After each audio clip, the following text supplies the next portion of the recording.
So Scott Quilty also served in the 10th Mountain Division. No coincidence that it's a 10th Mountain Day today. Started enlisted. I went and got a commission later, not a West Point graduate, right? I'm a little hard on those guys. What I'm doing now is I run Medscribes, and I founded this company a year ago. We hire college kids and we pair them up with doctors to take notes. We employ 20 scribes in North Carolina, and we're in 7 hospitals and clinics in central North Carolina.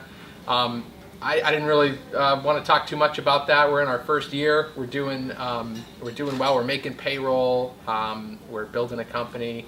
And I could bore you to tears with how to get into a hospital and how to evaluate physicians and FTEs and all that kind of stuff. But it's kind of boring stuff. What I did want to talk about though is that I had no entrepreneurial notions as I was leaving the hospital, and so I did go on a journey with that, and I wanted to just share some of the highlights from that, so that what you're picking up today, what you're hearing from HT and Bob and the rest of the speakers in this series are things that you can look back on as you discover what that entrepreneurial move is going to be, or you continue to work on the one that you're working on now.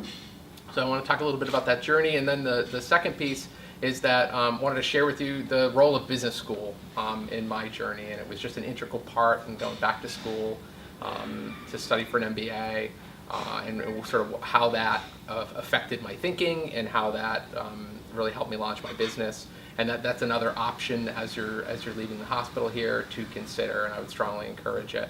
So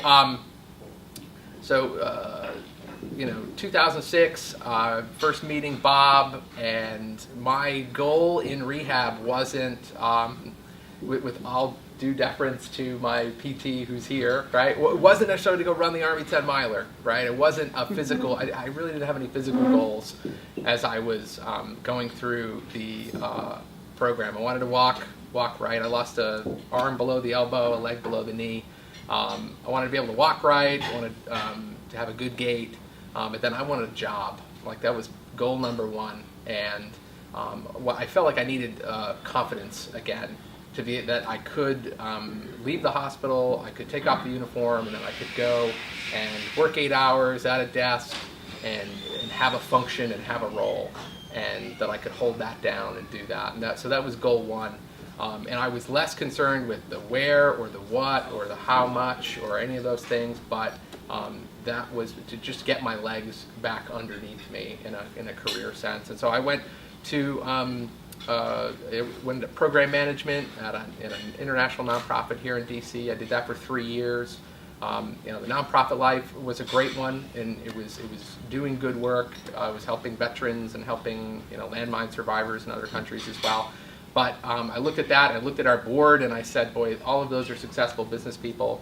They're making some of this work happen. I want to be in that position, right? That's how I want to contribute in the nonprofit sense. And so then I sort of took that confidence, and then I looked out, and I started thinking about, like, well, what kind of business could I start, right? My dad's an entrepreneur. His dad was an entrepreneur. I knew it was going to be in my cards at some point, but what is it going to be, right? What's my move? And I didn't have one at that point. And so I took a knee, and I looked at, well, what domain experience should I have? What special skill should I bring to an entrepreneurial team? And I looked at it, sales and marketing, and that's what it was for me. I looked at some of the top companies and their co-founding teams, and they always seem to have these two ingredients: someone that could build something, and as HT was saying, like someone that could sell something, right? Without that customer, then you don't have a company. So I went into sales and marketing. I did that for 5 years. I started to have a better sense of what I could do as a company. I was still lacking that idea. I still didn't have the idea of what I wanted to do, but I felt like I had the requisite skills at this point. But one of the things I found in negotiating contracts, and we were selling to like NASA and IBM and other places, I was selling marketing solutions. One of the things I found was anytime I was negotiating against an MBA, right, and the person had an MBA after their name on the other side of the table, I was going to get beat up in the negotiation. They always seemed to be really sharp. They always seemed to be really focused on what was important. They knew their margins. They knew their industry. And I started to look up to them and that group of people and say, like, that's the last piece I'm missing. I'm missing my idea, but then I'm also missing that MBA and the education that it sort of brings.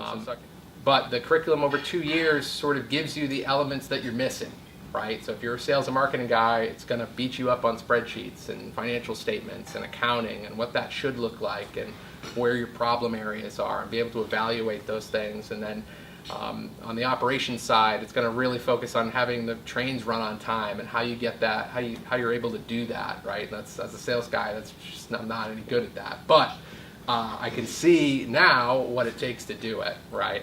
And so it's sort of a wraparound curriculum. It strengthens the areas that you may not have much exposure to, and gets you sort of focused on the right things and the sort of the core of your model in a business. But then the second piece that business school did for me was introduce me to my co-founder, right? So my study buddy was in the MBA program. We founded the company together, founded Medscribes together. He came with the idea, this idea that I've been looking for 8 or 9 years, that became Medscribes, right? So it not only introduced me to my co-founder, but then it gave me this cohort of 42 other executives that come from a cross-section of the economy, right, that are now peers. And it's sort of my little, like, geeky MBA platoon now. And I can lean on them when I have questions and when I see things in the marketplace, because within that cohort of 42, and I went on the weekends, I went to the University of North Carolina down in Chapel Hill, and how I can lean on them is that there are more successful entrepreneurs, like in that cohort. There are more successful operations people and accounting people, and so when I'm seeing something in the marketplace that I don't quite understand, it's my first sort of line of inquiry is to go back to my MBA platoon and to sort of seek guidance like that. But really, I would encourage your thinking as you're thinking about entrepreneurship. Very few people, I've never met anyone that came out of a top-ranked MBA program and was, 2 years later was like, man, that was a giant waste of time. I've just never had anyone say that, right? Like, they always grow from it, they're building their personal capacity, and then they're leveraging those skills and relationships to go out and just kill it in the marketplace. So two things, really, that I didn't start with the idea. I didn't walk out of Walter Reed with the entrepreneurial idea, and that's okay. So if you don't have it and it's not fully formed, that's fine. Start thinking about what domain expertise you're going to focus on, though. If you're going to be that sales and marketing person, operations, finance, or some kind of functional expert, a coder, a builder, construction, right? Like actually doing the piece. Where you're going to focus on, because every entrepreneurial team is just composed of those experts, right, coming together to form a company and to go out and compete for business in the marketplace. And the second point is just consider business school, and whether that's an undergraduate in business or whether that's a master's in business or human resources. I mean, I really equate it to the game of Monopoly, right? And like everything we're doing out there in the marketplace is just the game of Monopoly. It's debits and credits, it's buying, it's selling, it's negotiating.